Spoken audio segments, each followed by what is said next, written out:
പിറന്നാളിന് കേക്ക് മുറിക്കുന്നതും പാട്ട് പാടുന്നതും എല്ലാം സർവ്വസാധാരണമാണല്ലേ. പക്ഷേ നമ്മുടെ നാട്ടിലെ ഒരു പിറന്നാൾ ആഘോഷം സോഷ്യൽ മീഡിയയിൽ വൈറലായതിന് പിന്നിൽ മറ്റൊരു കാരണമുണ്ട്.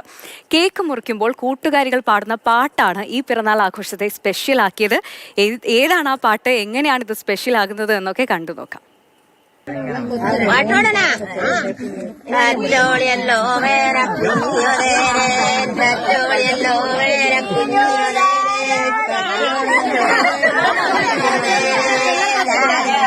ോടെ അടക്കത്തോടെ ആചാരത്തോടെ അടക്കത്തോടെ മോതിര കയ്യാലെ വാഴുമ്പൊറ്റേ മോതിര കയ്യാലെ വാഴുമ്പൊറ്റേ മോതിര കയ്യാലെ വാഴുമ്പൊറ്റേ ചിത്തീരത്തോടും ജോളി മാറുന്നേ ചിത്തീരത്തോടും ജോളി മാറുന്നേ ചിത്തീരത്തോടും ജോളി മാറുന്നേ ലേട്ടനോടല്ലേ പറയുന്നത് ലേട്ടനോടല്ലേ പറയുന്നത് ലേട്ടനോടല്ലേ പറയുന്നത് ലേട്ടനോടല്ലേ പറയുന്നത് വണ്ണക്കാവിലെ വാഗവരിക്കേ.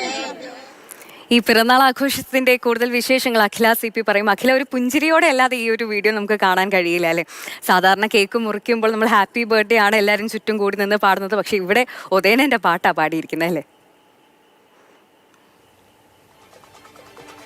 അതേ, സദ്യ സൂചിപ്പിച്ചതുപോലെ ഒരുപാട് സന്തോഷവും ഒരുപാട് ഒരുപാട് നേരം നോക്കി ചിരിച്ചൊരു വീഡിയോ ആയിരുന്നു അത്. അപ്പോൾ ഒരുപാട് സന്തോഷം തന്നെ. ഒരു 45 സെക്കൻഡ് വീഡിയോ ആണ്, പക്ഷെ അത് വീണ്ടും വീണ്ടും കാണാൻ തോന്നിക്കുന്ന തരത്തിലാണ് അവരത് പാട്ട് പാടി വെച്ചിട്ടുള്ളത്. അപ്പോൾ നമ്മളെയൊക്കെ സംബന്ധിച്ചിടത്തോളം നമ്മൾ ഒരു ഹാപ്പി ബർത്ത്ഡേ പാടും, ആ ഹാപ്പി ബർത്ത്ഡേ കേക്ക്, എന്നിട്ട് കേക്കൊക്കെ മുറിക്കും, അതാണ് നമ്മുടെ രീതി. പക്ഷെ അവരെ സംബന്ധിച്ചിടത്തോളം അവരുടെ പരിസരത്ത് കേട്ട് ശീലിച്ച പാട്ടുകളാണ്. അവർ ജോലി എടുക്കുമ്പോൾ ഒരുപക്ഷെ അവർക്ക് തലമുറകളായിട്ട് പകർന്നു കൊടുത്ത പാട്ടുകളായിരിക്കാം. അവരെ സംബന്ധിച്ചിടത്തോളം അതാണ് വലുത്. പാട്ട് പാടാൻ പറഞ്ഞാൽ ഞങ്ങൾക്ക് ഈ പാട്ട് മാത്രമേ അറിയൂ എന്ന് പറയുന്ന പോലെ ഏറ്റവും സന്തോഷത്തോടെ, അതായത് ചിരിച്ചുകൊണ്ട് പരിസരത്ത് എനിക്ക് തോന്നുന്നു ഒരു മിനിമം ഒരു 50 പേരെങ്കിലും അവിടെ കൂടി നിൽക്കുന്നുണ്ട്. അപ്പോൾ അവരെല്ലാം ചുണ്ടനക്കുന്നുണ്ട്, അവരെല്ലാം പാടുന്നുണ്ട്, അവരെല്ലാം ആ സന്തോഷത്തിൽ പങ്കുചേരുന്നുണ്ട് എന്നതാണ് ഏറ്റവും പ്രധാനപ്പെട്ട കാര്യം. ഏറ്റവും പ്രധാനം തച്ചോളി ഉദയനന്റെ പാട്ടാണ്. അവരെ സംബന്ധിച്ചിടത്തോളം തച്ചോളി ഉദയനൻ എന്ന് പറയുന്ന ഒരു വികാരമായിരിക്കും. അവർ കുട്ടിക്കാലത്ത് ശീലിച്ച് കേട്ട വീരനായകനായിരിക്കും തച്ചോളി ഉദയനൻ. അപ്പോൾ അദ്ദേഹത്തെ പറ്റി പാടാണ് ഏറ്റവും, അതിപ്പോൾ ഏത് വേദിയൊന്നുമില്ല, കല്യാണമായാലും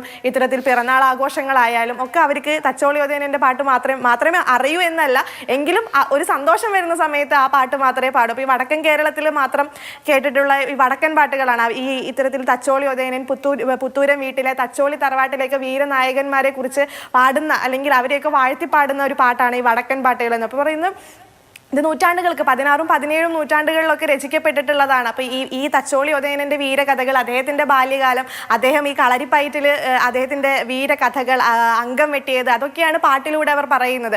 അപ്പോൾ അതാണ് അവരുടെ വേരുകളും അവരുടെ പരിസരങ്ങളും ഒക്കെയാണ് ഇപ്പോഴും അവരുടെ ജീവിതത്തിൽ നിറഞ്ഞു നിൽക്കുന്നതെന്നാണ്. എന്നാലും സന്ധ്യ സൂചിപ്പിച്ചതുപോലെ ഒരുപാട് സന്തോഷം നൽകുന്ന ഒരു വീഡിയോ ആണ്, ഒരുപാട് ചിരിക്കുന്ന, ഒരുപാട് സന്തോഷം തരുന്ന ഒരു വീഡിയോ ആണ്.